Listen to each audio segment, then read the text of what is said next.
اور دوسرا پہلو آپ کے افضل ہونے کا یہ ہے کہ رب کائنات نے انبیاء سابقین کو بھیجا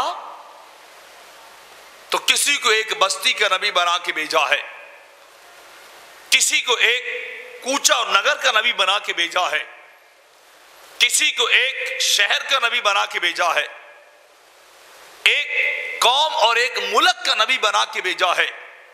لیکن جب ہمارے آقا کی باری آئی، کریم آقا علیہ السلام کی بعثت اور ولادت کی باری آئی، تو رب کائنات نے یہ نہیں کہا کہ میرے حبیب میں نے تجھے ایک قوم کا نبی بنایا ہے، ایک بستی کا نبی بنایا ہے، ایک شہر کا نبی بنایا ہے، بلکہ ارشاد فرمایا وما ارسلناک الا کافۃ للناس بشیرا ونذیرا، کہ میرے حبیب ہم نے تمام انسانوں کے لیے آپ کو بشارت دینے والا اور آپ کو ڈر سنانے والا بنا کے بھیجا ہے۔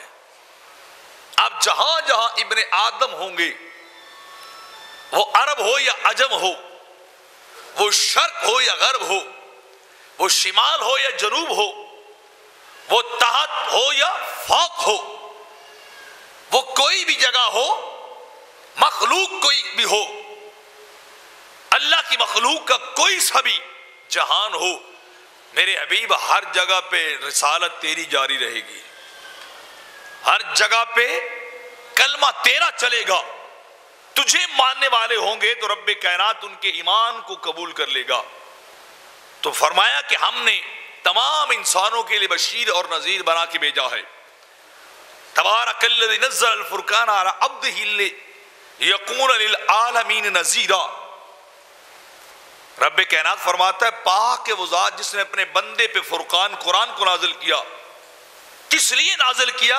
لیکون للعالمین نذیرا، تاکہ وہ اللہ کا نبی عالمین، اللہ کے تمام جہانوں کو اللہ کا ڈر سنانے والا ہو، اللہ کا پیغام دینے والا ہو، ان تک اللہ کا سندیشہ پہنچانے والا ہو۔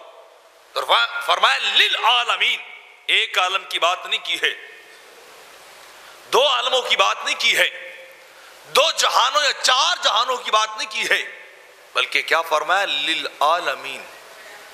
جہاں جہاں عالم ہوں گے، جہاں جہاں ہوں گے، جہاں اللہ کی مخلوق ہوگی، وہ چاہے کسی بھی جنس اور نوع سے تعلق رکھتی ہو، نذیرہ اس کے لیے ڈر سنانے والا ہم نے آمنہ کے لال کو بنایا ہے۔